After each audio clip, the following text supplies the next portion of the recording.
పెళ్లి చేసుకుంటానని చెప్పి శారీరకంగా కలిసి తీరా పెళ్లి చేసుకోవాల్సి వచ్చేసరికి జాతక దోషం పేరుతో నిరాకరించటం భారతీయ న్యాయ సంహితలోని 69వ సెక్షన్ కింద నేరమవుతుందని ఢిల్లీ హైకోర్టు స్పష్టం చేసింది. మోసపూరిత వాగ్దానాలతో శారీరక సంబంధం పెట్టుకోవడం నేరమని ఈ సెక్షన్ చెబుతోంది. తమకు 8 ఏళ్లుగా పరిచయం ఉందని, తాము పరస్పర అంగీకారంతోనే శారీరకంగా కలిశామని అంటూ నిందితుడు బెయిల్ కోసం పెట్టుకున్న దరఖాస్తును హైకోర్టు తోసిపుచ్చింది.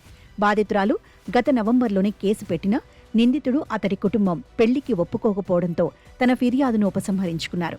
తర్వాత జాతకాలు కలవలేదంటూ నిందితుడు పెళ్లికి నిరాకరించాడు. దాంతో బాధితురాలు ఐపీసీ 376 అత్యాచారం సెక్షన్ కింద, బిఎన్ఎస్ 69వ సెక్షన్ కింద కేసు పెట్టారు. ఈ క్రమంలోనే ఢిల్లీ హైకోర్టు కీలక వ్యాఖ్యలు చేసింది. జాతకాల పేరు చెప్పి పెళ్లి వద్దంటే కుదరదని స్పష్టం చేసింది. మోసపూరిత వాగ్దానాలతో శారీరక సంబంధం పెట్టుకోవడం నేరమని పేర్కొంది. కాగా ఈ కేసులో మళ్లీ కొత్తగా ఛార్జిషీట్ దాఖలు కావాల్సి ఉంది.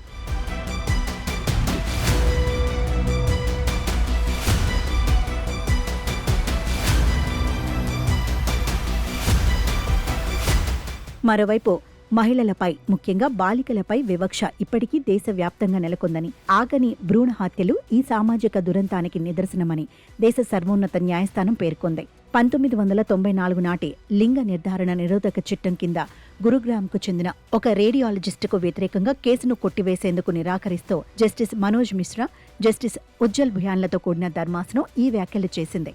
నిందితుడైన రేడియాలజిస్టుపై కేసును మొగ్గదశలోనే తుంచివేయలేమని సుప్రీంకోర్టు ధర్మాసనం స్పష్టం చేసింది.